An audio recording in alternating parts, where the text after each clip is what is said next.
Bonjour à tous. Alors pour ce cours du lundi 15 février, je vous propose de continuer le cours d'énergétique du point matériel. Il s'agit du chapitre M3. Chapitre M3, ici, au cours duquel, rappelez-vous, on a mis en évidence la notion de force conservative quand on a calculé, rappelez-vous, le travail d'une force de frottement dans un premier temps. Rappelez-vous, premier temps de ce chapitre, travail et puissance d'une force. On a défini ici ce qu'était la puissance d'une force mécanique, par le produit scalaire de la force par le vecteur vitesse instantanée. On en avait déduit ensemble, rappelez-vous, ça c'est le cours de lundi dernier, le travail élémentaire d'une force F dans le référentiel R, défini par un produit scalaire du vecteur force par le vecteur déplacement élémentaire. Donc relation qu'on connaît par cœur.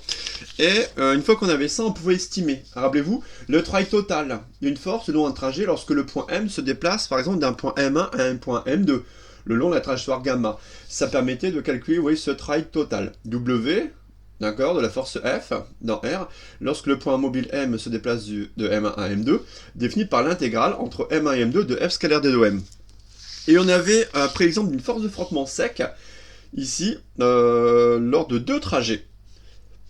Donc deux portions ici rectilignes, ou bien une portion circulaire, et dans ces deux cas, on avait mis en évidence que le travail ici de cette force de frottement dépend du trajet suivi. En effet, selon le trajet emprunté, on avait un travail, un total qui mène de A à B, d'accord. On partait du même point initial pour arriver au même point final. On avait deux expressions différentes de travail, d'accord. Pour deux déplacements ici rectilignes, on avait moins 2AT. Alors que si on prenait un déplacement, vous voyez, qui mène du point A au point B selon un quart de cercle de centre O et de rayon ici A, on avait une expression en moins AT pi sur 2. Donc ce qu'il fallait retenir, on avait fait un bilan très important, le travail d'une force, de manière générale, dépend du trajet suivi.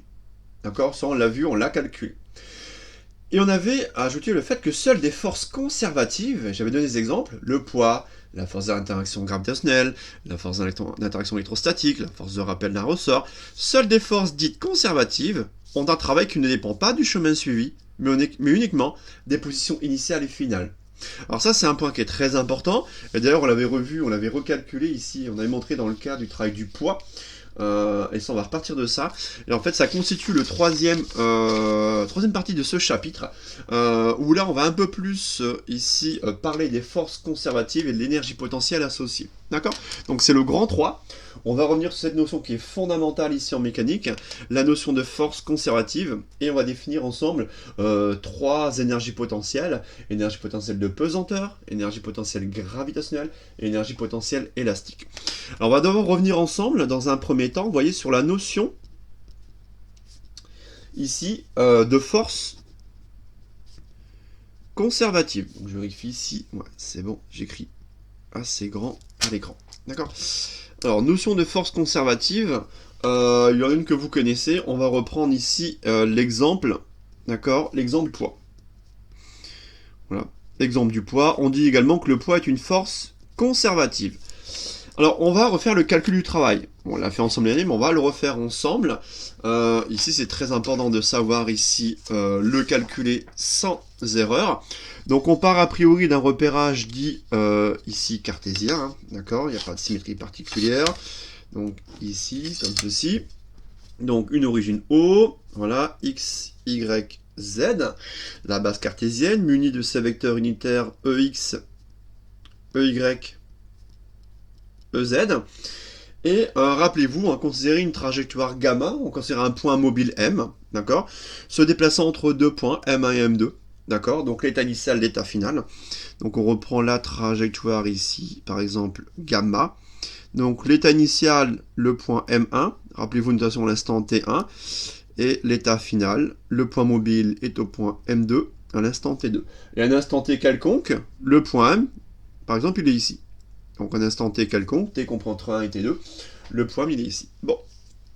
Ensuite, ce que l'on va faire, donc, c'est voilà, calculer le travail du poids.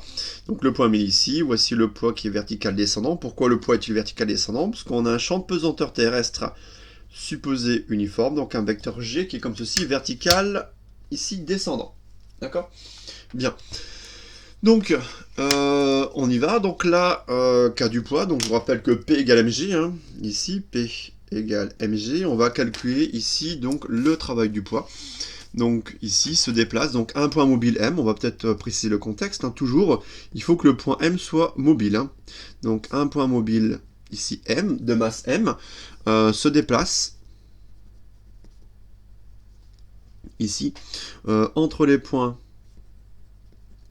ici, M1 et M2. Voilà. Donc se déplaçant entre ces deux points M1 et M2, d'accord, en étant soumis, ici, au poids, donc à son propre poids, hein, d'accord, au poids P égale mg, P égale mg. Alors ici, P égale mg, que l'on peut ici projeter dans la base cartésienne, d'accord. Donc P égale ici, donc directement je regarde, l'axe vertical ascendant OZ, donc moins mg selon UZ, donc je vais laisser une petite place ici pour mettre le moins, attention je mets le moins en évidence, attention je mets un moins ici, moins mg selon EZ. Ici, donc un repérage cartésien s'impose. Donc pareil, un repérage cartésien ici s'impose, d'accord, tel que les vecteurs, d'accord, vecteur déplacement élémentaire, on aura besoin de son expression vectorielle, donc tel que, voilà, le vecteur ici, déplacement élémentaire. Donc on en aura besoin parce que ici on va effectuer, rappelez-vous, sur intégrale, le produit P scalaire d de M. Le vecteur déplacement élémentaire s'écrit ici, voilà, d de M. Donc ici j'ai pris un repérage tridimensionnel a priori, donc dx ex plus dy ey plus dz ez. D'accord, voilà. Et ici on va estimer donc ici le travail de la force entre ces deux points. D'accord, donc le travail du poids, voilà, d'accord, entre les deux points M1 et M2 vaut. Donc ce travail, on y va, il est défini par donc W, travail, entre ces deux points M1 et M2 du poids dans le référentiel R, c'est l'intégrale entre M1 et M2 de P scalaire d de M, donc P scalaire d de M, d'accord. Avec ici, donc on a rappelé P d de M, donc on peut directement calculer l'intégrale, il n'y a pas de souci, ça fait l'intégrale entre M1 et M2. Donc on avait ici du moins mg selon EZ, donc là le moins, là je mets mieux en évidence qu'ici, faites attention ici il y a bien un moins, d'accord. Produit scalaire, dx ex plus dy ey plus dz ez, d'accord. Donc vous connaissez, seul ici le produit de EZ par EZ va vous donner ici le scalaire 1, les deux autres produits scalaires vont vous mener ici à 0. Donc il va nous rester ici, donc voilà, entre, voilà, l'intégrale, donc de moins mg ici dz, donc on voit que j'intègre bien par rapport à la variable z, donc là j'intègre entre, donc finalement, l'altitude notée z1 du point M1 et l'altitude notée z2 du point M2. Donc ça va nous rester moins mg fois la fonction z, comprise entre z1 et z2, ça nous retourne moins mg, z2 moins z1, d'accord, directement. Et ici, donc ça, voilà, calcul, on va dire, terminé. Donc je réécris, finalement, donc le travail du poids entre les deux points M1 et M2, ici. Donc, s'écrit sous la forme, ici, moins mg, facteur de z2 moins z1, z2 étant l'altitude finale, z1 étant l'altitude initiale du point M, d'accord. Donc ici, on peut tout simplement noter, donc, moins mg z2 moins z1, d'accord.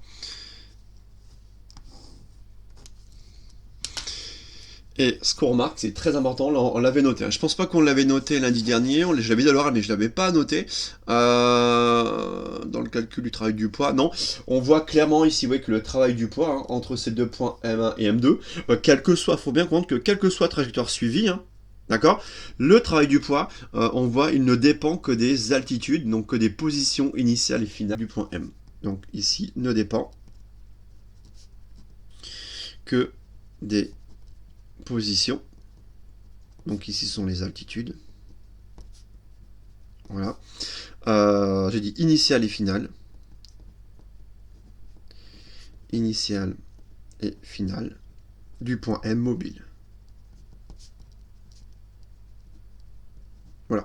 Très important, donc ce calcul, bon, c'est quand même ici la deuxième fois que l'on fait dans ce chapitre, mais très important, parce que ça c'est le point de départ finalement de la définition, vous le savez peut-être, vous l'avez peut-être vu en terminale, à partir de là on va voir dans 5 minutes, on va définir ce qu'on appelle l'énergie potentielle de pesanteur.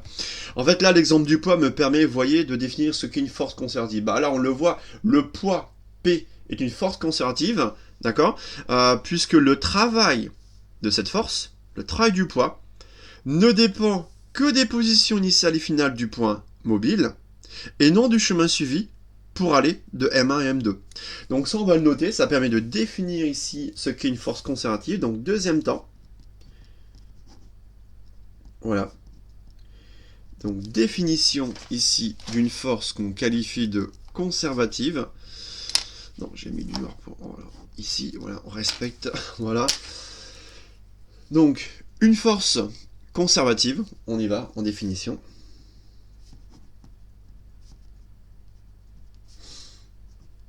Donc une force conservative, alors moi je noterai F indice C pour conservative dans le cours, d'accord, est une force,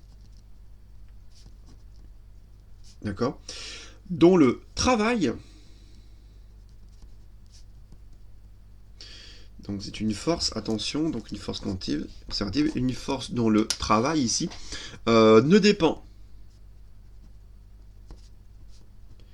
que des positions initiales et finales du point M, ne dépend que des positions initiales, donc initiale M1, instant T1, et finale, donc position M2 à l'instant T2, donc position initiale et finale ici du système, d'accord, donc du point M,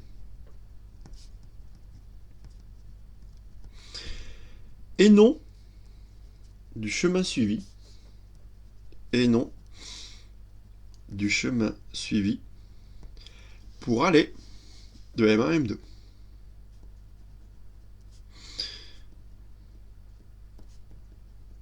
Donc voilà, très important.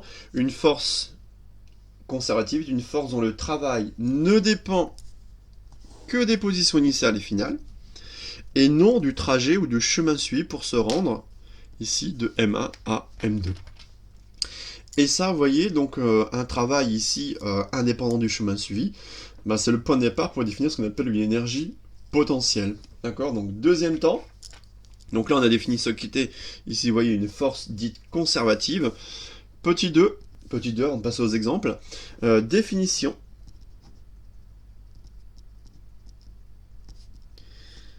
de l'énergie potentielle.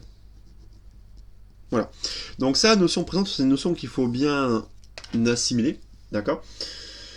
Donc là, pareil, on y va, définition, ici, donc définition physique, hein, l'énergie potentielle d'une force ici conservative.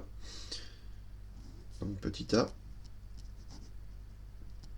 Alors, définition en fait dans le cas général, lorsqu'on a un déplacement fini du point M entre deux points. Parce qu'après, je vais prendre le cas d'une définition, dans le cas d'un déplacement élémentaire. Donc c'est définition générale ici, pour un déplacement du point M entre deux points M1 et M2.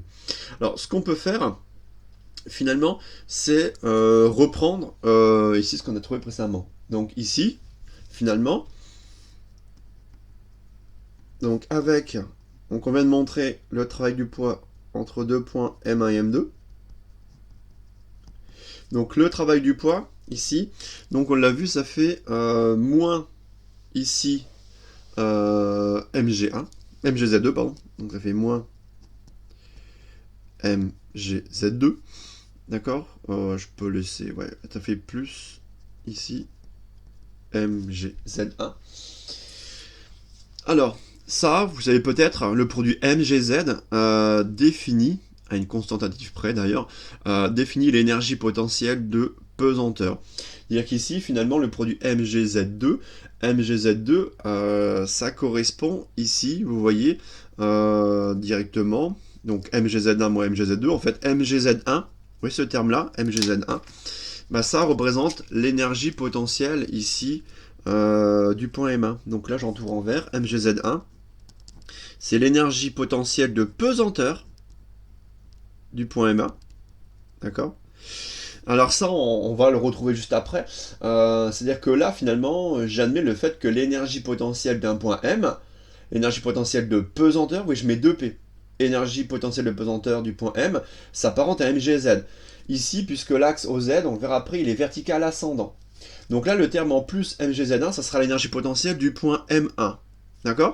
Donc également, le terme en moins MGZ2, ça sera l'énergie potentielle du point M2. D'accord? Ici affecté d'un signe moins. Donc moins l'énergie potentielle de pesanteur, ici, voilà, du point M2, directement. Et ça, finalement, vous voyez, donc ça c'est finalement la différence ici entre deux énergies potentielles de pesanteur. Et surtout, vous voyez, là, ça sera l'énergie potentielle initiale, l'énergie potentielle finale. Et ça peut se mettre comme également sous la forme, donc moins, finalement, ça c'est moins l'énergie potentielle de pesanteur du point M2, moins l'énergie potentielle de pesanteur du point M1. D'accord? Donc ça peut être vu comme finalement l'état final. D'accord? Donc ça, c'est le point d'arrivée. Ça, c'est le point de départ, l'état initial. Donc ça, c'est un M1. En fait, tout ça pour écrire... Vous voyez, en fait, j'écris la différence opposée. Tout ça pour faire apparaître, finalement, vous voyez, moins. Parce que ça, vous voyez ce qui est dans la parenthèse. Ce qui est dans la parenthèse, c'est une variation d'une fonction, donc l'énergie potentielle de pesanteur, entre l'état final et l'état initial. Et en physique, on a une variation ici d'une grandeur entre l'état final et l'état initial. Quand en chimie, ce sera un delta. Donc là, ça sera moins delta. Donc delta, c'est la variation entre l'état final et l'état initial de l'énergie potentielle de pesanteur du point M dans R. Donc là, vous voyez, sur un cas particulier, enfin un cas particulier mais très important, calcul du travail du poids, qui est une force conservative, on vient de montrer que le travail du poids s'apparente à l'opposé de la variation d'énergie potentielle de pesanteur du point M dans R. Ou, je vais noter ici, ou, voilà, E pp de M dans R, voilà, je la définis ici, égale mgz, d'accord? Donc plus mgz, et on verra à une constante additive près, et ici, l'énergie potentielle de pesanteur du point M, ici, donc du point M, donc ça c'est l'énergie potentielle de pesanteur du point M, donc exprimée comme toute énergie en joules, d'accord? Et, pardon, ici défini, je le dis tout de suite, j'ai de l'ordre mais je le note quand même, défini à une constante ici additive près. Donc défini à une constante ici additive près. Et elle s'exprime en joules, comme toute énergie, donc énergie potentielle de pesanteur. Bon, en fait, ce cas particulier, on peut généraliser à toute fonction, toute force dite conservative. C'est-à-dire que finalement, si le poids étant une force conservative, on vient de montrer que le travail du poids ne dépend pas du chemin suivi, il ne dépend que des altitudes finales initiales du point M. En fait, le travail du poids peut s'écrire comme étant égal à l'opposé de la variation finie d'une fonction scalaire appelée énergie potentielle. D'accord? Ici, énergie potentielle de pesanteur, parce qu'en fait, la force étudiée, c'est le poids. Si on étudie finalement la force d'interaction gravitationnelle, on aura l'énergie potentielle gravitationnelle. Si on étudie une force de rappel du ressort, on aura une énergie potentielle dite élastique. D'accord? Donc ça, on va le noter en définition. Donc ça, vous voyez, on part d'un constat, du calcul précédent, et là, on va généraliser cette relation-là à toute force conservative. On y va? Donc, à la suite. Donc, si, ici, donc toujours ici dans la partie, je vais centrer, toujours dans la partie définition. Alors, pareil, je reprends la notation. Donc, F indice C. Donc, si F indice C est une force dite conservative, alors il existe une fonction scalaire, c'est-à-dire qu'il ne s'agit pas d'une fonction vectorielle, mais d'une fonction scalaire, d'accord? Une fonction scalaire notée EP de M dans R, E pour énergie, P potentiel, donc énergie potentielle du point M dans R, donc appelée énergie potentielle ici. Voilà, donc on définit, c'est-à-dire qu'à toute force conservative, d'accord, on peut lui associer une énergie potentielle, d'accord, énergie potentielle, donc une fonction scalaire, qui ne dépend que de la position du point M, donc des coordonnées du point M, ne dépend que de la position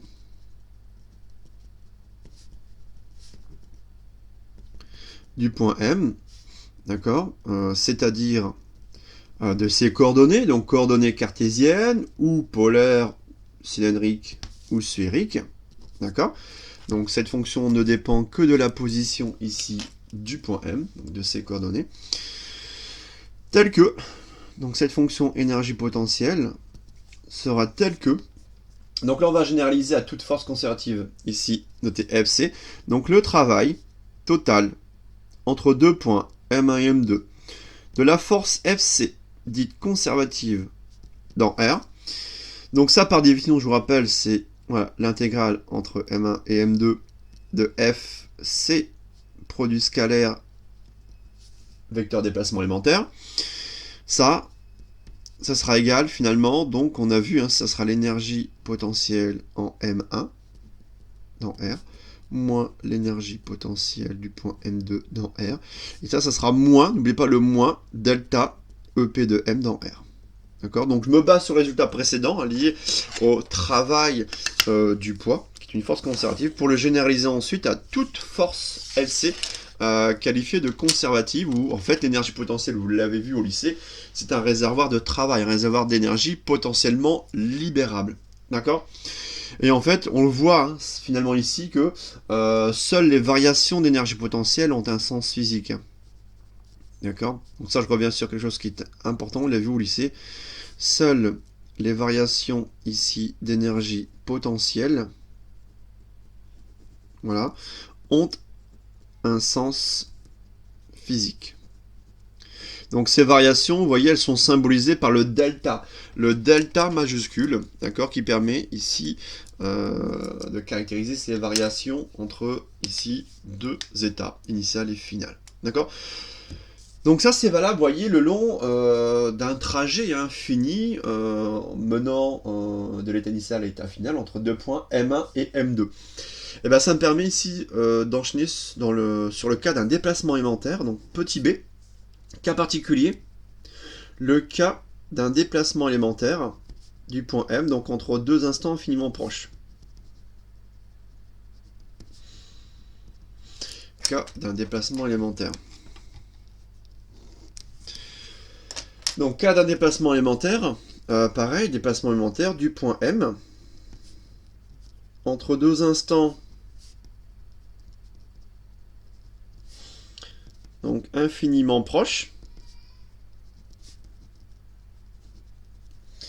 C'est-à-dire que l'on aura, rappelez-vous, le point M à l'instant T, d'accord, et le point ici, rappelez-vous, M' à l'instant T plus dt.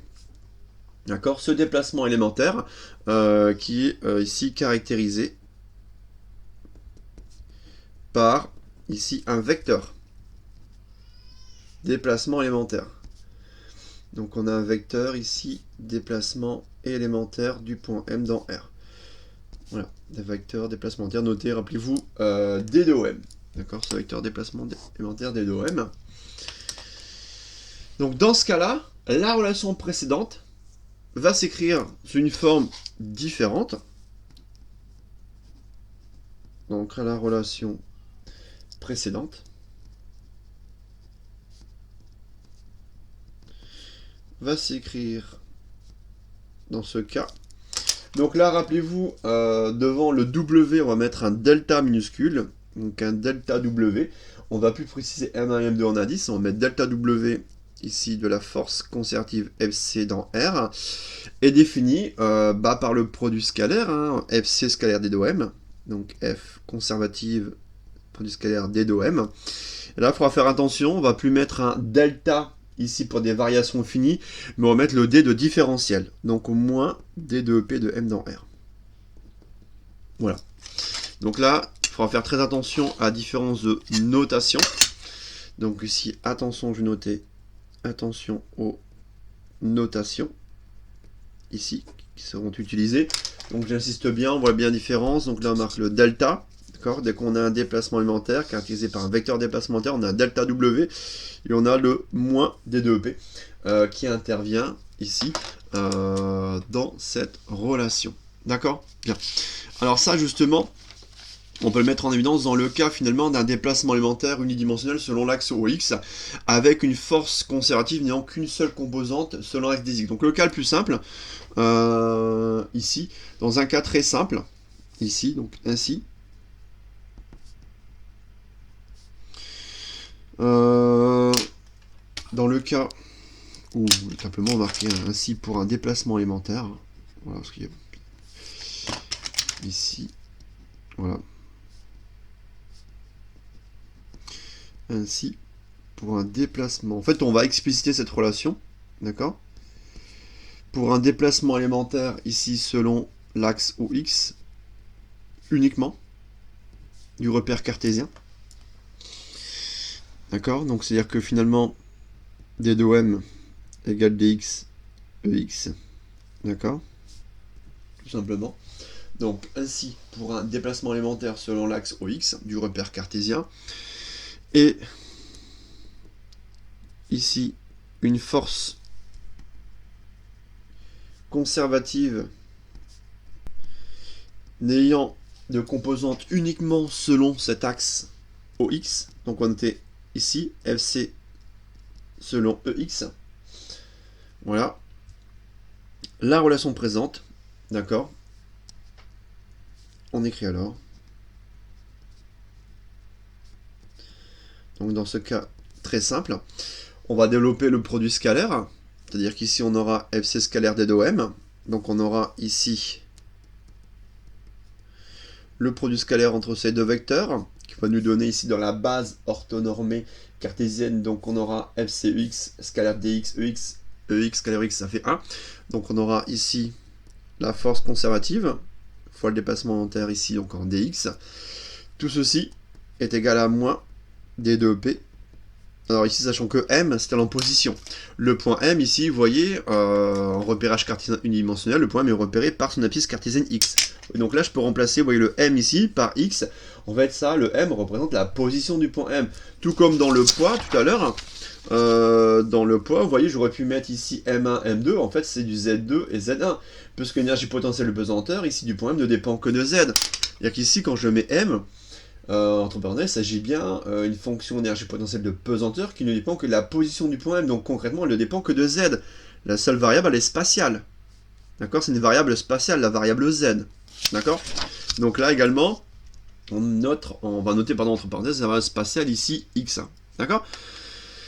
Donc ici, finalement, qu'est-ce que l'on peut dire finalement? C'est-à-dire que là, on va avoir moins DEP dx. Et ce qu'on peut faire, vous voyez, on va diviser par dx les deux membres de cette équation-là. Donc j'ai cette équation, je divise par dx les deux membres de l'équation. Donc dx, en fait, déplacement élémentaire, d'accord, selon x. Donc variation élémentaire de l'abscisse cartésienne x. Et moins d2p, en fait, DEP, je vous l'ai déjà dit, c'est une différentielle. Différentielle totale exacte. Et ce qu'on va faire, vous voyez, en divisant par dx, on aura fc égale moins DEP sur dx. Moins DEP divisé par dx, un rapport de deux éléments différentiels va nous mener, en fait, à la dérivée.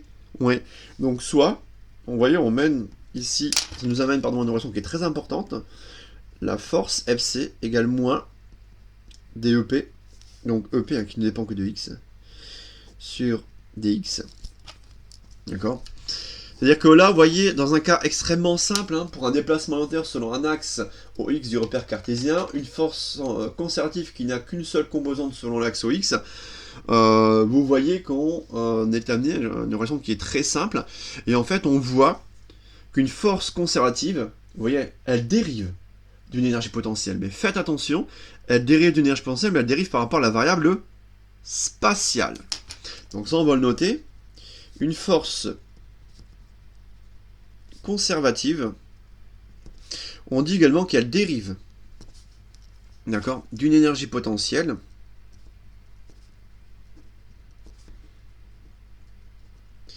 et faites attention, c'est la subtilité ici de ce chapitre. Les dérivées ici, on verra notamment pour tout ce qui est étude des équilibres mécaniques, elles dérivent par rapport à la variable spatiale. D'accord? Donc une dérivée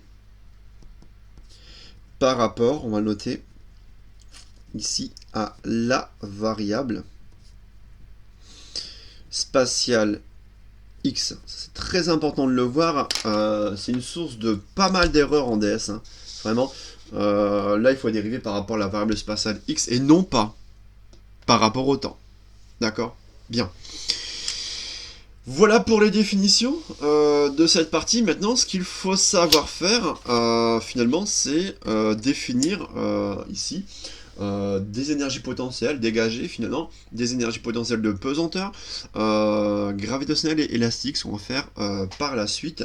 Et en fait, balayer ensemble ce qu'on appelle les forces conservatives usuelles et déterminer les énergies potentielles associées.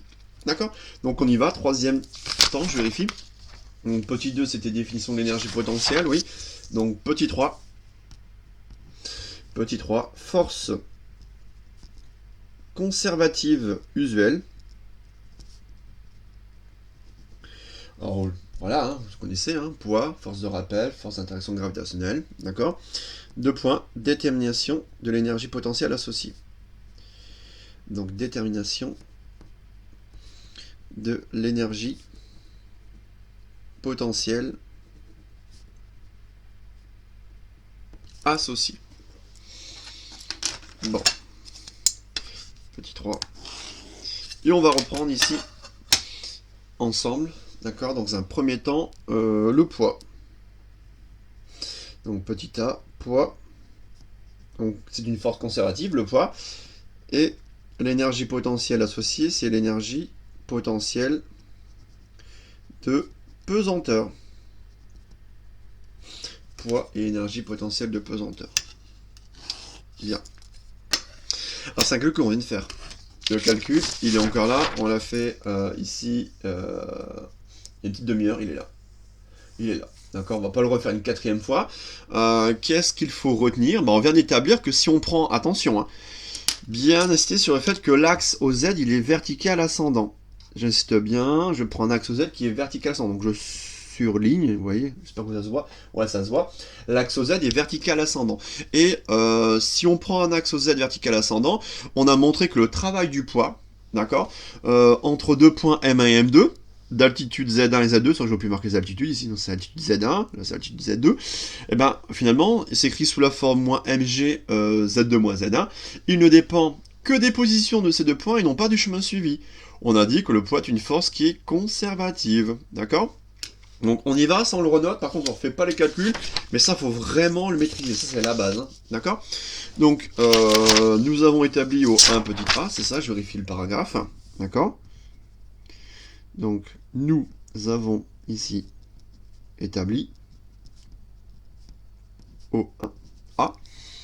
D'accord? Attention, en prenant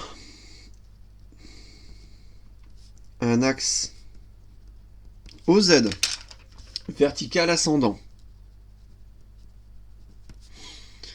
Vertical ascendant. J'insiste bien sur ce vertical ascendant. D'accord? Oula. Bon.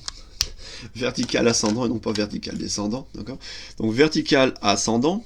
Ça se voit? Ouais, ça se voit encore. Parce que là, je viens de surligner, ça fait ça. Ouais. J'ai pas entendu que l'encre sèche. Bon, c'est pas gênant. Que le travail. C'est pas grave. Que le travail du poids. Ici. Entre deux points M1 et M2. Entre deux points M1 et M2. D'altitude Z1 et Z2.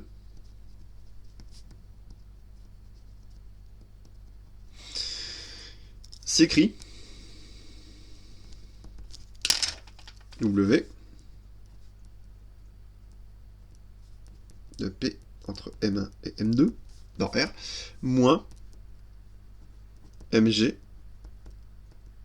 Z2 moins Z1. D'accord? ici, ce travail, d'accord, donc à savoir retrouver, sans erreur de signe, sans erreur de calcul, d'accord, ne dépend que des positions initiales et finales.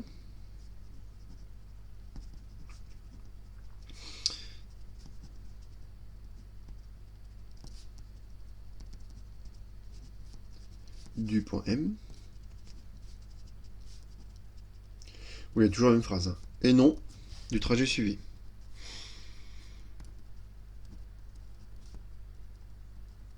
Voilà. Ne dépend que des positions initiales et finales du point M et non du trajet suivi. D'accord. Le poids est donc une force conservative. Donc là, on l'a dit tout à l'heure, le poids est donc une force, ici, qualifiée de conservative. Alors, en fait, là, j'aurais écrit plus ou moins ce que j'ai dit tout à l'heure, mais en fait, c'est pour une rédaction commune aux deux autres cas de figure. J'aurais la même rédaction pour la force d'interaction gravitationnelle et la force de rappel. D'accord. Bon. Donc là, je réécris, hein, je résume ce qu'on a fait jusqu'à présent. Donc, le poids est donc une force conservative. Si le poids est une force conservative, d'accord, on peut alors écrire, d'accord, donc si le poids est une force conservative, d'accord, on peut alors écrire, bon, on peut alors écrire ici, on utilisait la relation du dessus, c'est-à-dire que ouais, j'ai assez de place à l'écran, ça passe. Bon, on peut dire que le travail ici du poids entre M1 et M2 dans R, bah, je peux mettre sous la forme, vous voyez, ici, EPM1 moins EPM2, ou bien moins EPM2 moins EPM1. D'accord. Donc ça sera moins, je vais mettre le moins devant. Donc je vais traduire cette relation-là.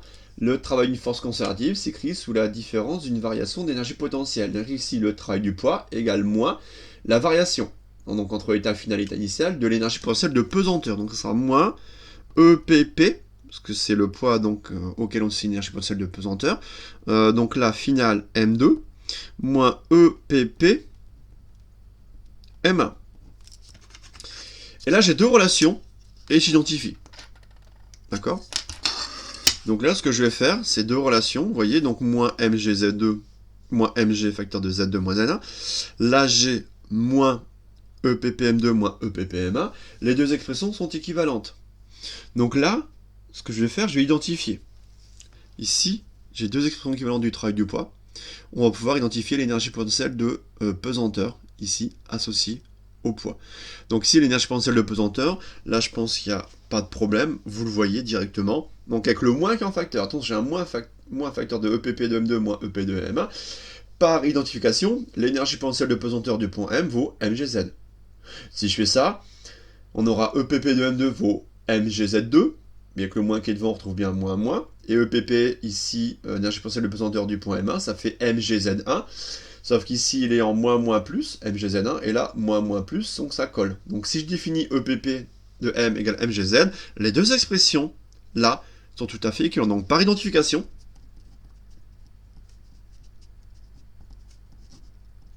donc là, je procède uniquement par identification. D'accord. Par identification, ici, on définit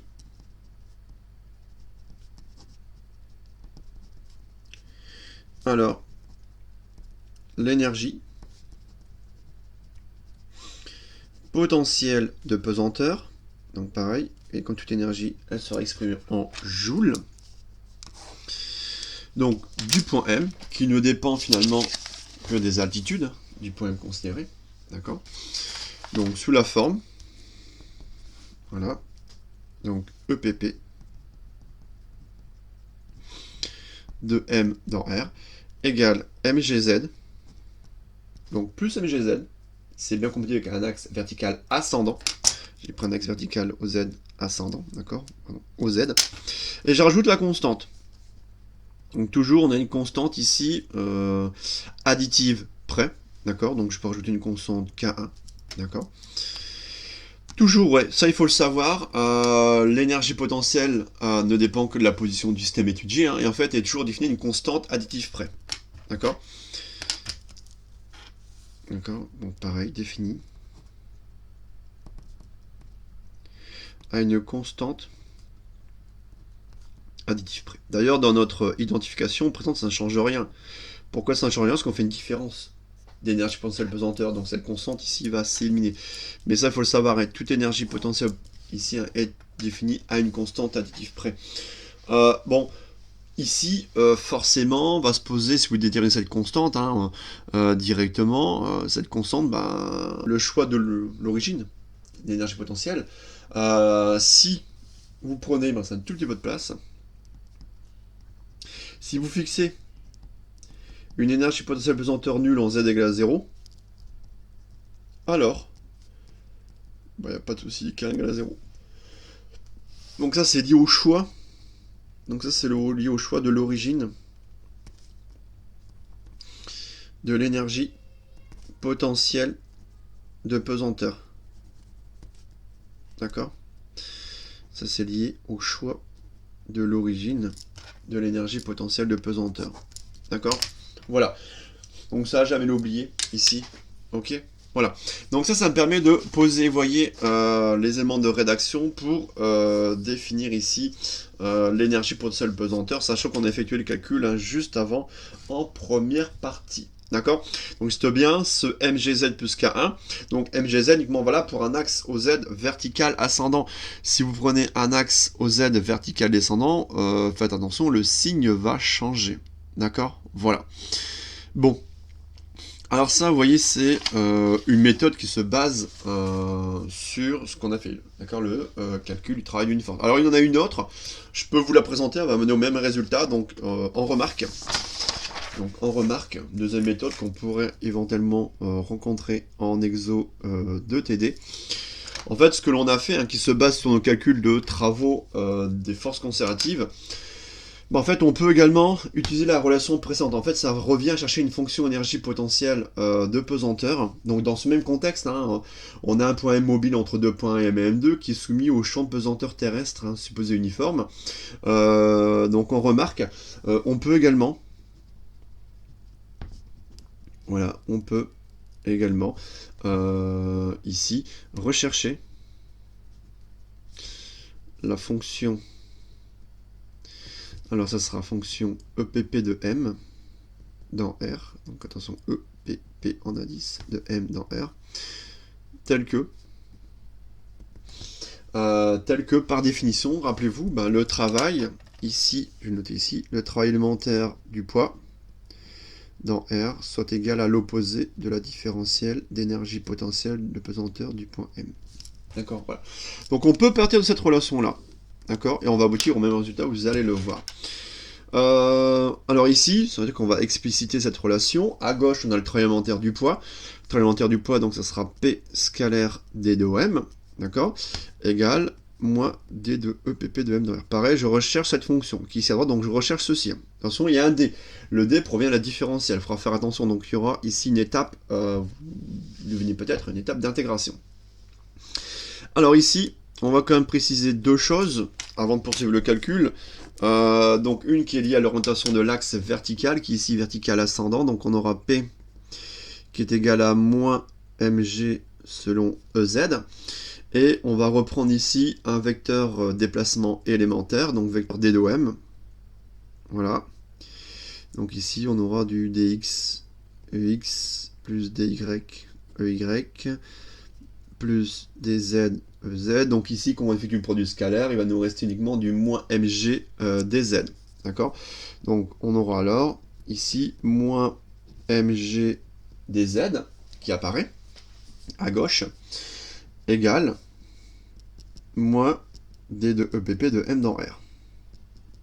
Voilà. Donc on peut simplifier ici par signe moins, donc multiplié par moins 1 les deux membres de l'équation. Donc il va nous rester ici, voilà, d de EPP de m dans R égale mg dz. Et en fait, on a terminé, parce qu'en fait, pour extraire l'énergie potentielle de pesanteur, qu'est-ce qu'il faut faire? On va primitiver. On y va. On primitive l'équation précédente, si on primitive. Donc on aura EPP de M dans R. Alors, je change de stylo. Ici, EPP de M dans R. Donc on va primitiver. Donc là, j'avais un M. C'est-à-dire qu'on va prendre ici, voilà, une primitive de mg dz. Voilà. MGdz. Alors ça fait quoi? Bon, ça fait MGz. Plus, voilà, là je retrouve la constante. Terminé.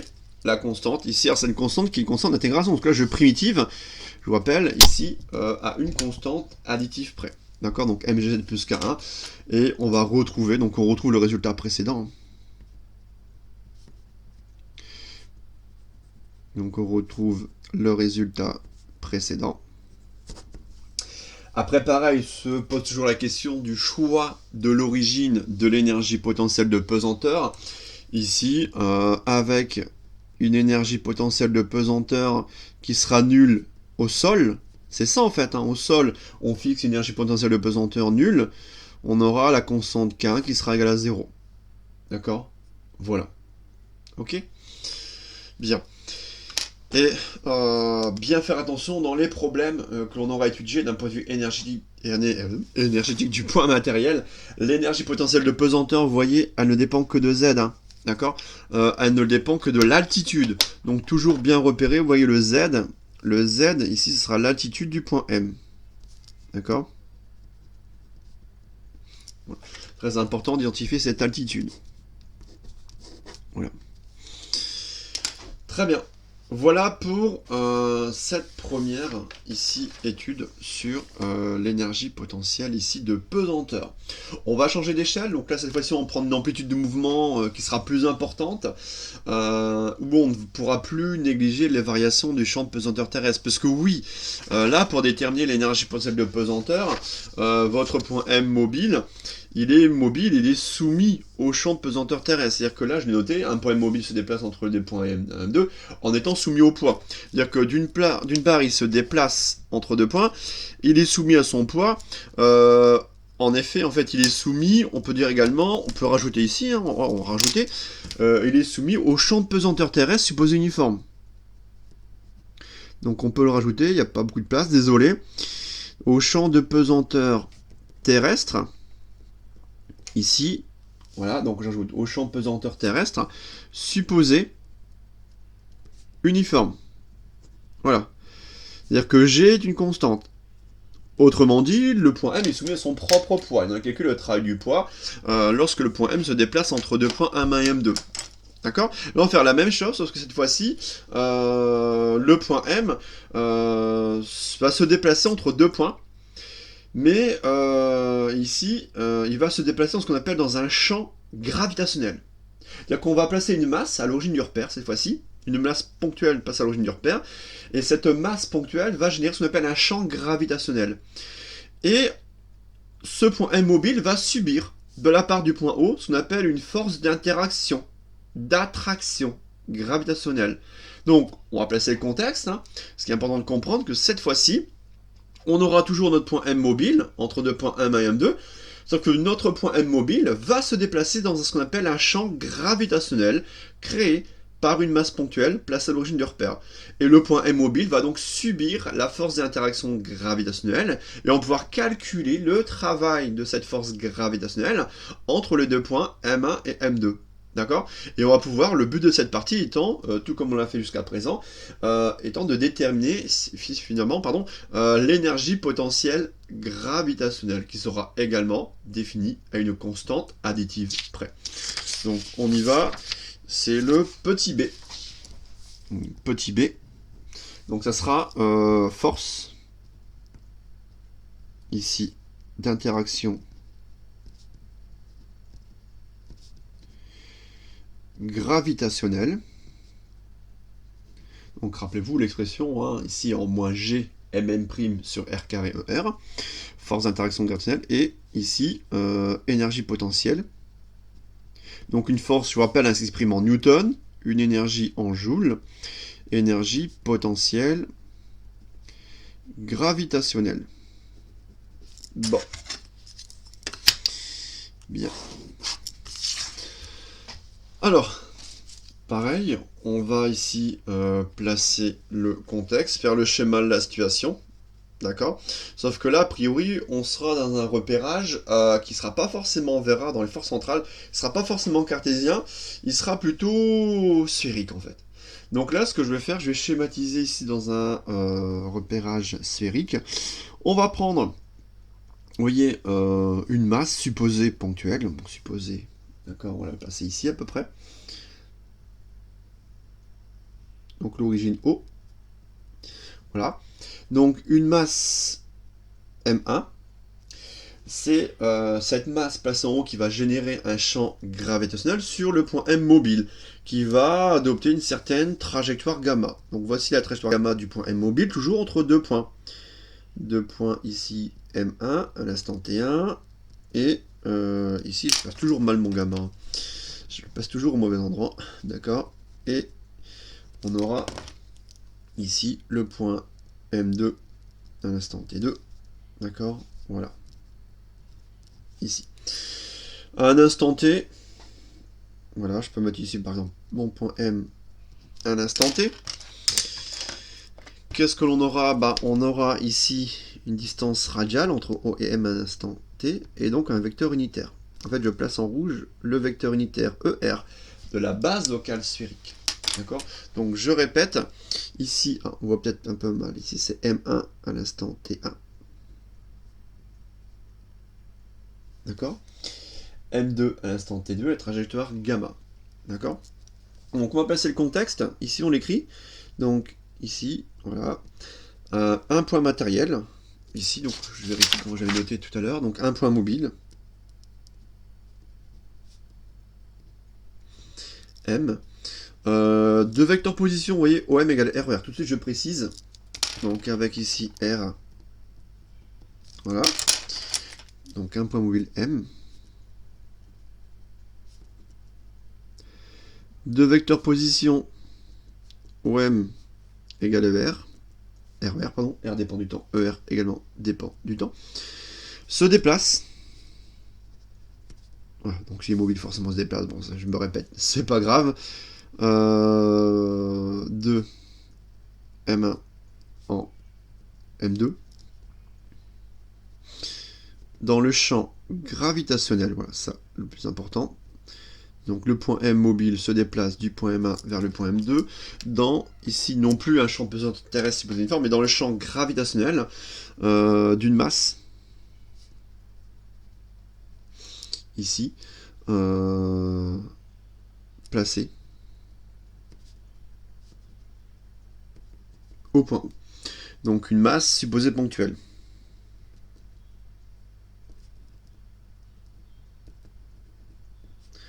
Donc c'est la masse M1. D'accord? La masse M1. Bon. Donc ce point M subit, donc il subit de la part de celui-ci la force d'interaction gravitationnelle. Donc on a un champ gravitationnel, hein, une masse O qui crée ce champ gravitationnel. Le point M mobile va subir ici une force d'interaction gravitationnelle, je vous rappelle, cette force F. Donc cette force gravitationnelle, j'avais mis, je pense, pardon, F indice grave pour gravitationnel. Donc moins G. Alors M, ça sera, j'ai mis M1. J'ai mis M1. Ouais, ça j'ai mis M. Mettez plutôt M'. Non, mettez plutôt M' plutôt que M1. Ça sonne mieux MM' que MM1.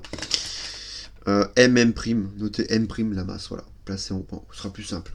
Parce que M, M1, bon. Donc M, M' sur R carré. Ouais, ça change rien au problème, hein, c'est juste que voilà, ce sera plus simple pour nous. Donc moins G, MM' ici, selon ER. Alors ici par contre, là, je vous le dis, hein, un repérage sphérique s'impose. Donc un repérage sphérique s'impose, tel que. Alors, tel que finalement le vecteur déplacement alimentaire, rappelez-vous le chapitre M1 de mécanique du point matériel, hein, cinématique du point, le vecteur déplacement alimentaire en coordonnées sphériques, ici, rassurez-vous, je vous le redonnerai, DRER plus R dθ Eθ plus R sin θ dφ Eφ. D'accord? Voilà. Bon, de toute façon, vous pouvez déjà anticiper. Quand on aura le produit scalaire F, scalaire d de M, il nous restera uniquement la contribution radiale en dr, ER. D'accord? Et nous, ce qu'il nous faut calculer, c'est le travail. Vous voyez le travail de cette force, ici. Donc le travail de la force d'interaction gravitationnelle entre les points M1 et M2. Donc entre ces deux points M1 et M2, ici directement s'écrit. Donc on y va. Donc le travail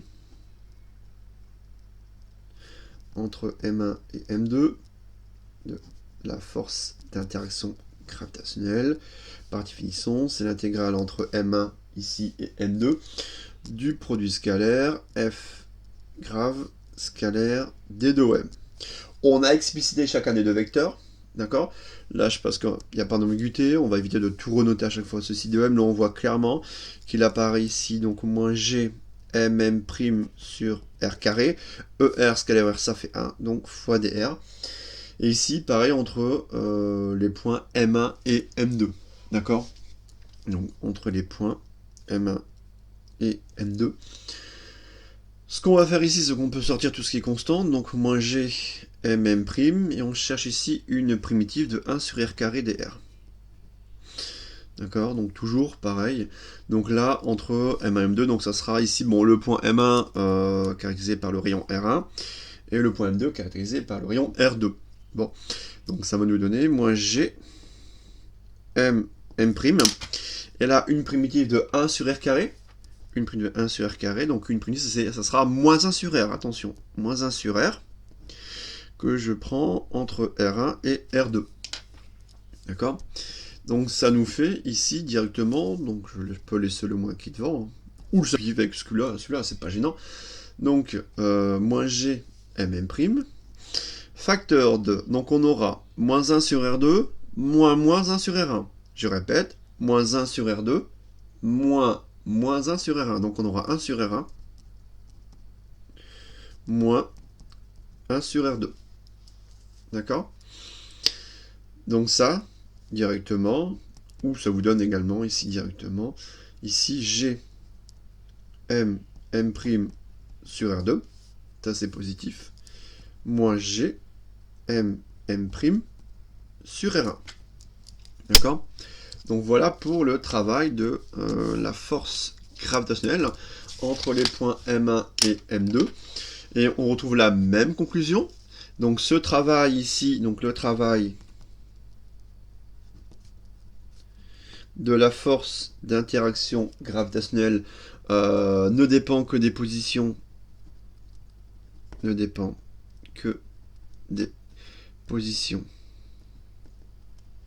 initiales et finales du point M.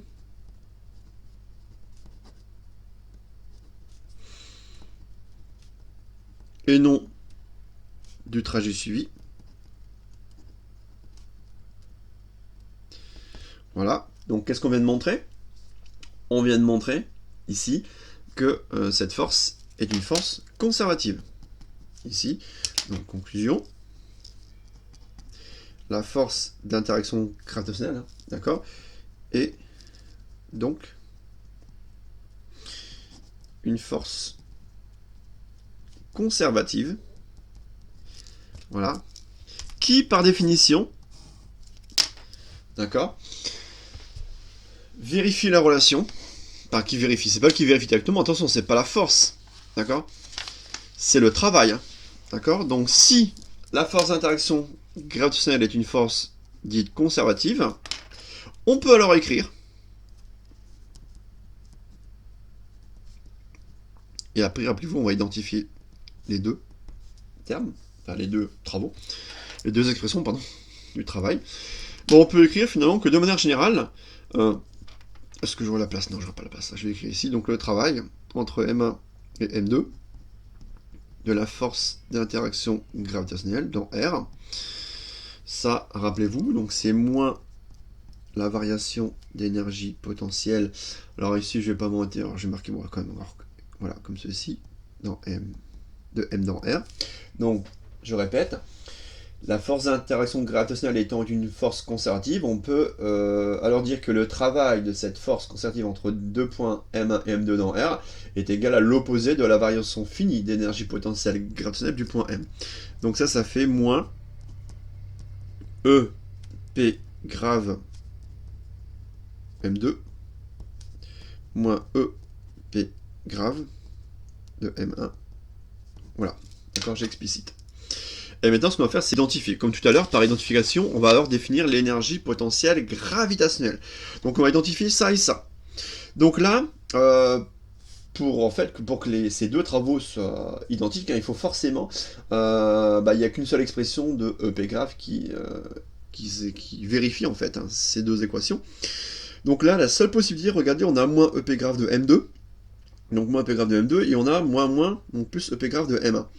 Donc en fait, pour que, voilà, on ait ici directement le même calcul pour le travail de cette force, le même résultat, pardon, la seule possibilité, il faut que l'énergie potentielle gravitationnelle soit en moins G, mm' sur R. Toujours à une constante additive près. Si on définit moins G, mm' sur R, bah là c'est bon. Parce que si on définit EP grave de M égale moins G, mm' sur R, EP grave de M2, ça fera moins G, mm' sur R2, moins plus, entre ceux-ci. Pareil pour M1, moins G, mm' sur R1, le moins qui vient, ça est plus, moins. C'est bon? Tout le monde a suivi? Donc attention, donc pareil, par identification, avec les deux expressions précédentes du travail de la force gravitationnelle entre les deux points, donc toujours cette phase d'identification. Donc c'est une méthode, la deuxième, comme tout à l'heure, consisterait à chercher EPP grave, tel que delta W de F grave égale moins la différentielle de l'énergie potentielle gravitationnelle. D'accord? Donc là, on procède par identification. On définit. Voilà, on définit l'énergie potentielle gravitationnelle.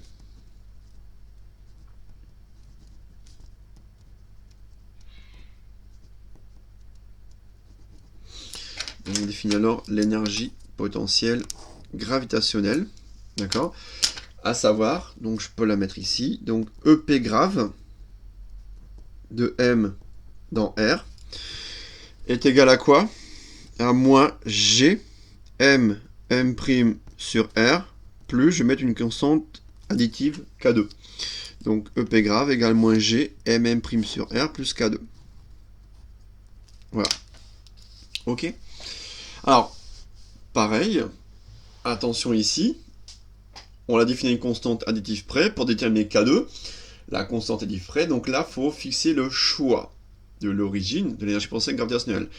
Ici, fiez-vous à votre sens physique, l'énergie potentielle d'interaction entre deux masses, cette énergie potentielle d'interaction, elle tend vers 0 quand les masses sont infiniment éloignées. Donc là, en fait, quand R tend vers plus infini, l'énergie potentielle tend vers 0. Donc ici, quand R tend vers plus infini, l'énergie potentielle tend vers 0, donc K2 égale à 0. Donc avec une énergie potentielle gravitationnelle du point M, d'accord, qui tend vers 0 quand R tend vers plus infini, d'accord, donc avec cette convention-là, alors la constante K2 sera égale à 0. Donc pareil, c'est le choix de l'origine de l'énergie potentielle gravitationnelle du point M. Attention, le grave, il est en indice de l'énergie potentielle. D'accord? Voilà.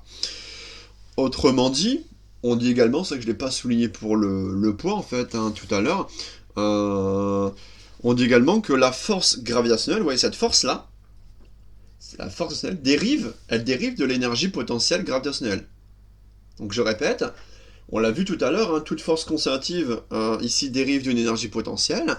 Là, on peut dire que voilà, cette force d'interaction gravitationnelle, elle dérive de l'énergie potentielle gravitationnelle en moins G M' sur R plus une constante. D'accord? Donc n'oubliez surtout pas le moins. Le moins, ici, il apparaît dans la force, et le moins également apparaît dans l'énergie potentielle gravitationnelle. Où là, je fixe K2 comme étant égal à 0. Ça me définit, ici, ça permet de choisir ici l'origine ici de l'énergie potentielle gravitationnelle. D'accord? Bien. Dernier exemple, il s'agit de la force de rappel d'un ressort, lié à la loi de Hooke, d'accord, où on va également définir l'énergie potentielle associée à cette force. Il s'agit de l'énergie potentielle, vous le savez, énergie potentielle élastique, d'accord. Donc là, le système il est différent. Là, on aura un point M mobile. Oui, mais ce point M mobile, il aura une contrainte. Il sera attaché à un point fixe via un ressort de constante de Röder K et de longueur vide L0. D'accord? Donc on y va, petit c, et avant-dernière, je crois, ou avant-dernière partie, petit c. Donc ça sera, je vais dire, pour les titres, c'est force énergie potentielle, donc c'est pareil. Donc force de rappel.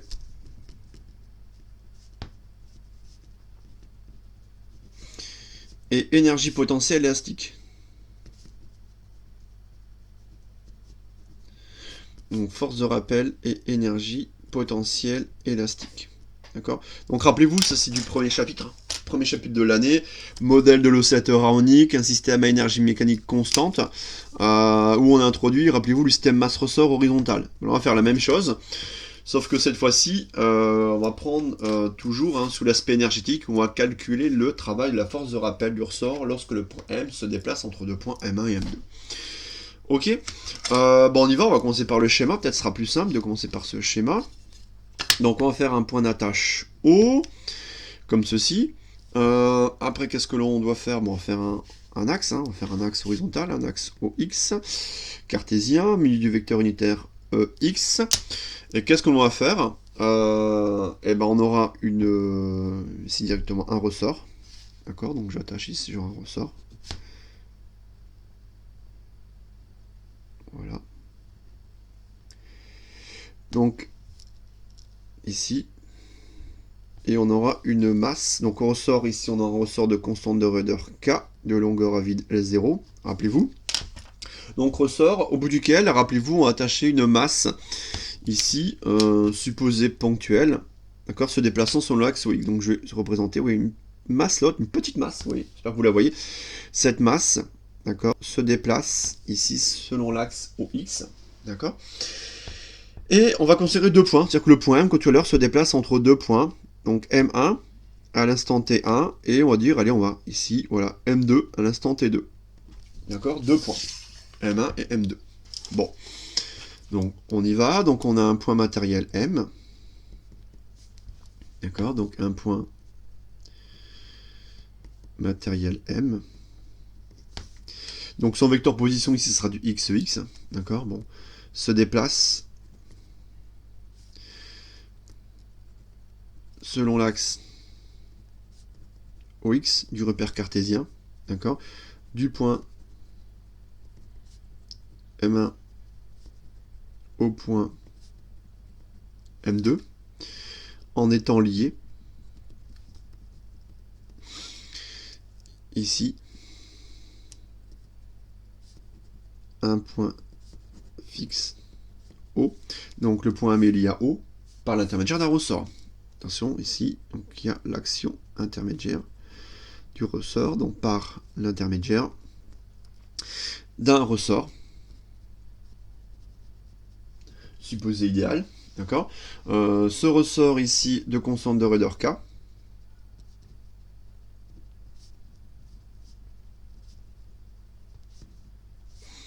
donc de constante de Röder K, et de longueur à vide L0.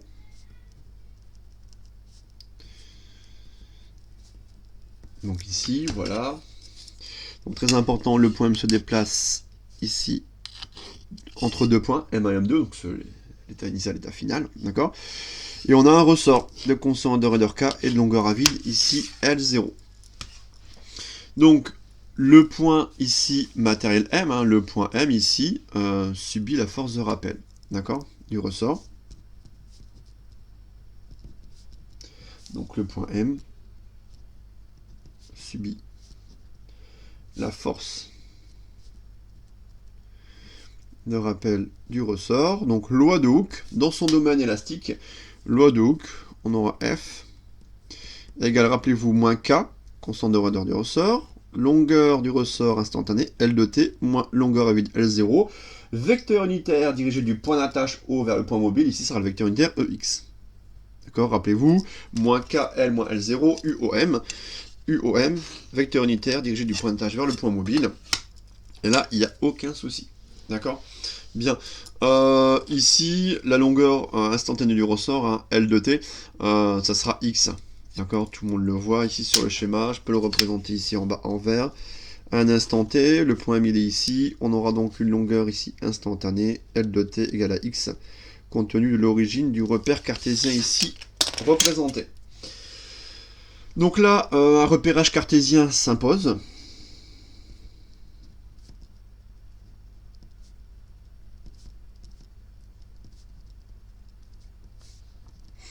Tel que, ici, D de OM, vecteur déplacement élémentaire. Alors ici, le mouvement est unidimensionnel, hein. Donc ici, on peut directement noter dx selon x. C'est-à-dire que là, le point mobile ne se déplace que selon l'axe OX. Donc là, on peut directement s'arrêter à d de OM égale dx x. Il n'y a pas de repérage cartésien tridimensionnel. Là, mouvement unidimensionnel. D'accord? Donc on y va. Le travail de la force de rappel entre les deux points M1 et M2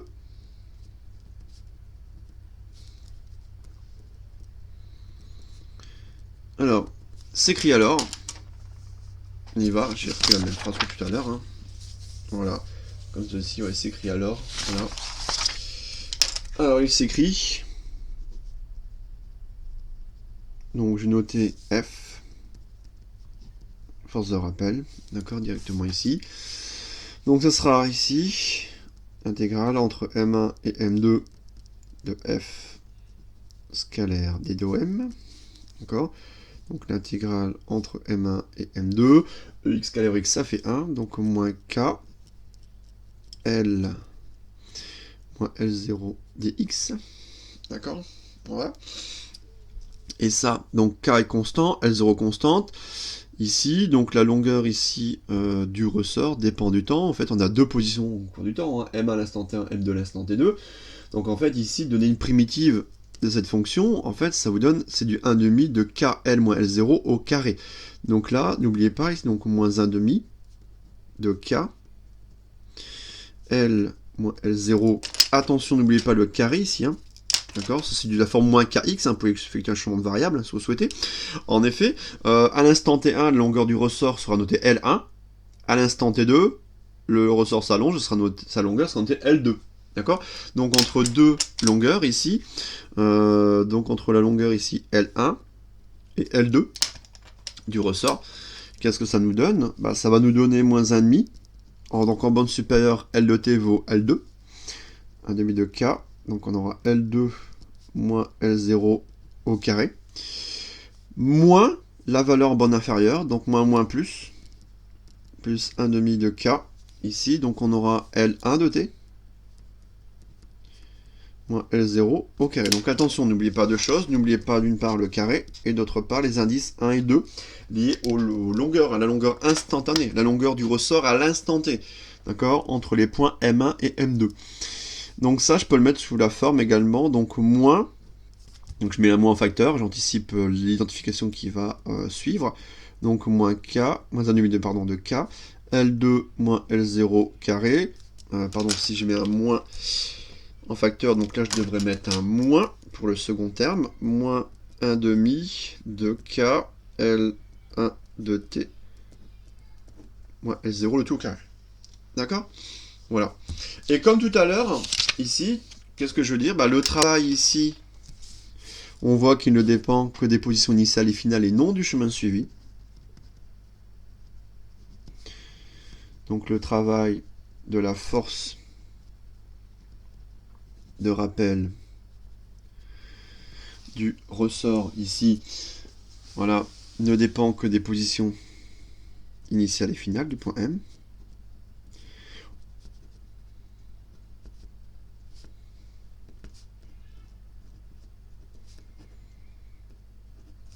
Donc initiale M1, finale M2 ou celle du point M, et non du chemin suivi. La force de rappel, il s'agit donc d'une force conservative.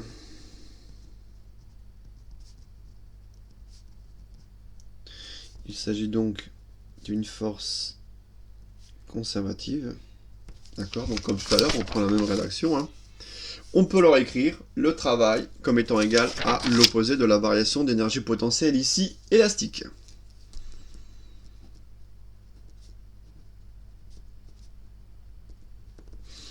Donc ici, on pourrait écrire que le travail, cette force de rappel, d'accord, entre M1 et M2, donc comme tout à l'heure, égale moins delta EP, EPE, pour élastique. Donc ça fait moins EP ici, M2, moins EPE, M1, d'accord, finale initiale, donc finale initiale, pardon, E pour élastique, d'accord, voilà. Et une fois que j'ai ça, j'identifie. C'est-à-dire que j'identifie ça et ça. Donc là, j'ai anticipé, j'ai le moins. Là, il n'y a pas de souci, l'identification est encore plus simple. C'est-à-dire que là, EP, l'énergie potentielle élastique du point M2 sera 1,5 de K L2 moins L0 carré. L'énergie potentielle élastique du point M1, ce sera 1,5 de K L1 moins L0 carré. D'accord? Donc là, ça c'est la phase d'identification. Donc pareil, par identification, on définit alors l'énergie potentielle élastique à une constante additive près. Voilà, donc par identification, vous voyez, on l'aura fait 3 fois. Bon, j'espère que la méthode elle sera bien ancrée. Voilà. On définit. Ici, cette fois-ci, l'énergie potentielle élastique. Donc on l'a vu au premier chapitre, hein, c'est l'énergie potentielle de la tension du ressort. Hein.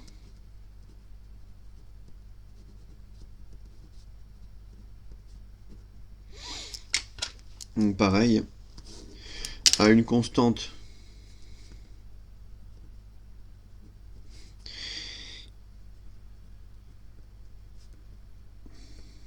additive près, très important, constante additive près, d'accord.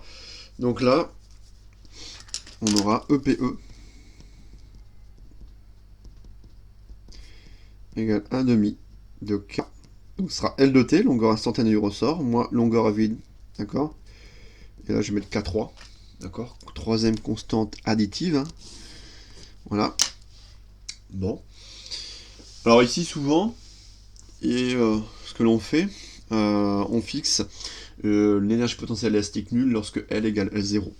En effet, si L égale L0, d'accord. Alors comment j'avais noté ici, alors c'est pas ça que je veux dire en fait. C'est l'énergie potentielle qui s'annule en L égale 0, donc je recommence. Donc si l'énergie potentielle élastique ici s'annule lorsque L égale 0, alors ce que je veux dire K3 égale à 0. D'accord. Pareil, c'est le choix de l'origine de l'énergie potentielle élastique. Donc on fixe l'origine de l'énergie potentielle élastique, donc on aura accès ici à K3 qui sera égal à 0. D'accord. Donc là, c'est-à-dire que lorsque ici la longueur instantanée sera égale à la longueur à vide L0, on aura K3 qui sera égal à 0. D'accord. Bien. Quelques mots très rapides. Tout ce qu'on a fait jusqu'à présent concerne les forces conservatives usuelles. D'accord. Petit 4. Cas des forces non conservatives.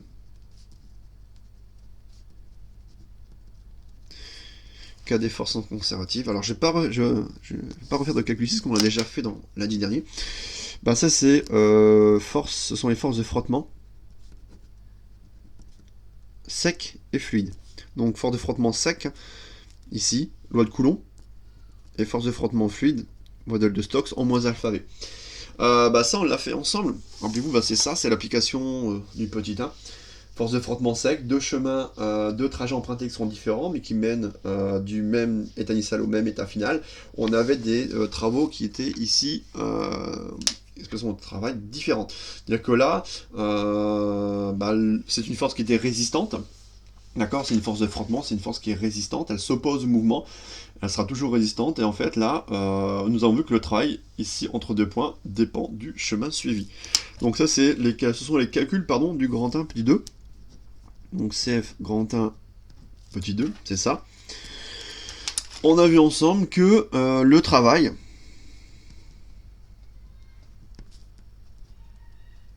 d'une force non conservative, voilà, dépend du chemin suivi. Rappelez-vous, hein, ici, première possibilité, succession de deux trajets rectilignes, et la seconde, c'est un arc de cercle. Il y en avait ici deux expressions de résultats finaux différents. Voilà, donc ça à retenir également, voilà. Et donc ici, on ne pourra pas finalement écrire le travail élémentaire de la force F sous forme d'une différentielle, il n'y aura pas d'intégration immédiate. D'accord. Voilà. Et ce sont d'ailleurs des forces qui sont résistantes et s'opposent au mouvement. D'accord. Donc voilà, ça dépend du chemin suivi. Bien. Voilà pour cette partie cours aujourd'hui. 1h20 de cours, c'est déjà pas mal. D'accord. Sur ces fonctions d'énergie potentielle, on a pris le temps ensemble de revoir le cours, de bien poser ici ensemble tous les travaux, un calcul de travaux qui étaient nécessaires, et définir les énergies potentielles associées aux forces conservatives. Voilà, d'accord. J'aimerais quand même que l'on se quitte sur un exercice, enfin on va pas le faire, hein, juste de vous donner des indications, on va lire les noms ensemble, je vais vous donner des indications. C'est l'exercice numéro 6 de la fiche de TD. D'accord. Exo numéro 6 de la fiche de TD, on va regarder ensemble très rapidement ce qu'il en est. D'accord. Pour que vous puissiez l'entamer, hein, si vous avez le temps juste après, donc c'est ce qu'on va corriger ensemble demain. Alors, on étudie ici, vous voyez, le mouvement. Ici, d'un skieur descendant une piste selon la ligne de plus grande pente faisant l'angle alpha avec l'horizontale. Donc ça, typiquement, c'est le plan incliné. L'air exerce une traînée aérodynamique supposée linéaire. Alors, traînée aérodynamique, c'est-à-dire que là, quand on définit le système, donc toujours faire le schéma. Vous devez faire d'abord, premier temps, faire le schéma de la situation. D'accord. Sachant que là, bon, vous partez, ici, on vous le dit, hein, directement, on vous dit ici, à l'origine, ici, ce sera la position initiale du skieur. Donc l'origine sera la position initiale du skieur, avec ici une vitesse initiale nulle. Donc là, sachant que c'est une descente, vous allez prendre ici un plan incliné, hein, ici, dans ce sens-là, avec l'angle alpha, d'accord, comme ceci, donc la question de la pente. Et ce que vous allez faire, vous allez prendre ici, voilà, départ ici, arriver en bas. D'accord, voilà. Donc ici, le champ de pesanteur terrestre est supposé uniforme. Vous allez faire le schéma de votre skieur et les forces en présence. D'accord, donc définir le système. Le système, ça sera le centre de masse du skieur. Le repérage, ici, ça sera un repérage cartésien. Et on vous dit ici, avec un axe. Donc là, on voit un axe OX selon la ligne de plus grande pente. Et on aura, ils vous disent après, un axe OY, perpendiculaire à X. Donc un axe, pardon, ici Y. Donc un vecteur unitaire EY comme ceci. Bien, une fois qu'on a ça, bien des forces, vous voyez, une force de frottement. Donc là, il ne faudra pas oublier la force de frottement. Ici, modèle de Stokes. Alors dans le cours, je notais F égale moins alpha V. Ouais, mais ici, ça ne marchera pas. Ça marchera pas, enfin ça marchera pas. Ce sera pas... Ça va porter à confusion parce que alpha, ici, c'est l'angle de la pente. Alors soit vous notez moins H, V, moins lambda V, comme vous voulez, mais ici, il faudra changer. Alors ici, vous regardez un peu plus loin, vous énoncez, en fait, on vous donne le coefficient de frottement fluide, c'est 1. Lambda, il est là. Vous voyez, ça, c'est un sujet d'oral. Lambda égale 1. C'est-à-dire qu'ici, il faudra noter moins lambda V. Donc, attention, notation, vous ne pouvez pas noter moins lambda V ici. Ça sera moins alpha V, pardon. Parce que alpha, c'est l'angle de la pente, mais plutôt lambda, où lambda est le coefficient de frottement fluide qui est strictement positif ici. D'accord? Donc, il y aura ça, il y aura le poids, les réactions normales, ici, et également les réactions tangentielles. Donc, dans le bilan des forces, ne pas oublier dans le bilan des forces, il y aura le poids, réaction normale, réaction tangentielle, la force de frottement fluide. Pareil, dans la base cartésienne EX-EY, faites attention aux projections du poids. La projection à réaction normale, ça va aller selon EY, action tangentielle selon moins EX, la force de frottement fluide, moins lambda V, donc ce sera du moins lambda x.EX. Par contre, faites attention à bien projeter le poids, d'accord, dans la base cartésienne. Parce que ça vous permet dans un premier temps de déterminer les expressions des composantes tangentielles et normales des réactions de support. Donc en fait, là on vous demande T égale et N égale. Ça, je vous rappelle, ce sont les lois de Coulomb du frottement sec. Là, tout ce que vous pouvez dire, c'est qu'il y a glissement. S'il y a glissement, alors voyez, là, je décrypte l'énoncé avec vous. C'est ce que vous devez faire quand vous lissez un sujet de DS. S'il y a glissement, T égale Fn. Alors F, coefficient de frottement dynamique, donc F noté FD, moi je note FD, ou ici noté F, donc Fn. Par contre, là, dans cette équation, il y a deux inconnus. Et là, on vous demande de déterminer à la fois T et N. Ce que vous devez faire, c'est projeter le PFD. Projeter le PFD selon OX, OY. Et là, vous aurez T égale N égale. Alors, pourquoi projeter le PFD selon OX, OY? Selon OX, il y a un mouvement. Vous allez avoir MX point point égale la projection scalaire de toutes les forces selon X. Selon Y, il n'y a pas de mouvement. Vous allez avoir 0 égale la projection des forces selon l'axe OY. D'accord? Et en fait, une fois que vous avez N, alors N, vous allez retrouver du mg cos alpha. Donc là, pareil, montrer que N égale mg cos alpha. Une fois que vous avez N égale mg cos alpha, c'est la norme de la réaction normale du support. Vous avez T. T égale FDN. Donc ça fait T égale FD mg cos alpha. D'accord? Bien. Deuxième question. Exprimer la vitesse instantanée et la position instantanée du skieur. Alors là, c'est... on ne vous le dit pas, d'accord? Mais à l'oral, on vous suggère fortement ici de, en fait, d'établir une DL d'ordre 1. Donc là, ce qu'il faut, c'est poser le DL d'ordre 1 en V et la résoudre. C'est-à-dire que là, dans votre projection scalaire du PFD selon l'axe OX, vous allez avoir du X point point, du X point et des constantes.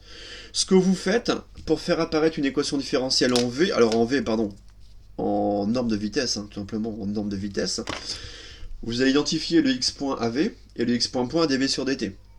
Donc vous allez vous ramener à taux dV sur dt plus V est une constante. Et là, vous saurez la résoudre. C'est linéaire. V, la somme d'une solution particulière et la solution de l'équation homogène associée.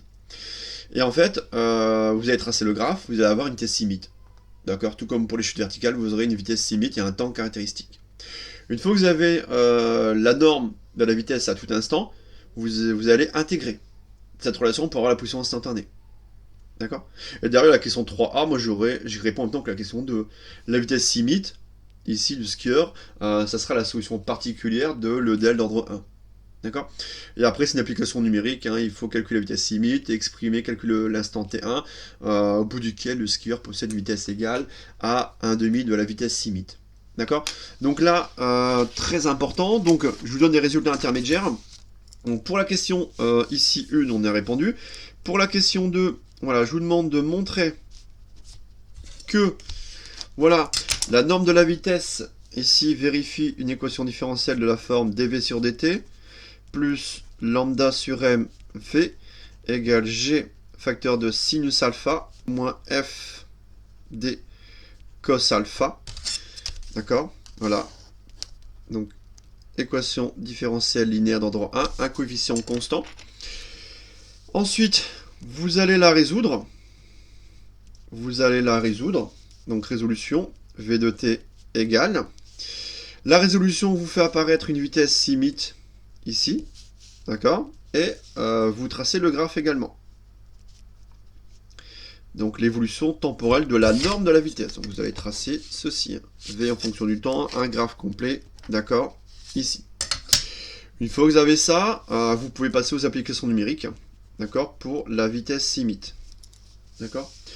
Une fois que vous avez V, alors pareil, ça c'est toujours la question numéro 2, vous devez aboutir, sans même résoudre, hein, je sais, de toute façon, en tous les cas, que V, ça sera V limite, facteur de 1 moins exponentielle moins t sur tout. Une fois que vous avez ça, vous passez par intégration temporelle à x de t égale. Donc là, il faut que tout le monde sache passer de V de t à x de t, d'accord? Attention, n'oubliez pas, quand vous allez primitiver ici, n'oubliez pas vos constantes. Non, pas vos une, il n'y en a qu'une ici. La constante d'intégration. Donc attention à la constante d'intégration ici. Voilà. Et après l'exo il est fini. D'accord? Il n'y a pas de grosse difficulté. La difficulté est dans la question numéro 2, où en fait là il fallait vraiment poser l'équation différentielle linéaire d'ordre 1 en V et la résoudre pour faire apparaître V de t, la vitesse limite, et ensuite intégrer pour avoir x. D'accord? Voilà, donc ça je vous laisse y réfléchir, on corrigera cet exercice-là, soit même avant le TP, je pense même avant le TP lundi, on verra, ou au pire mardi matin. D'accord? Voilà, donc on est, comme promis, on dépasse pas ici 1h30, sachant que voilà, vous aurez peut-être certains moments où vous allez mettre en pause pour pouvoir rattraper éventuellement le retard. Voilà. Bonne fin d'après-midi à vous et à demain matin. Au revoir.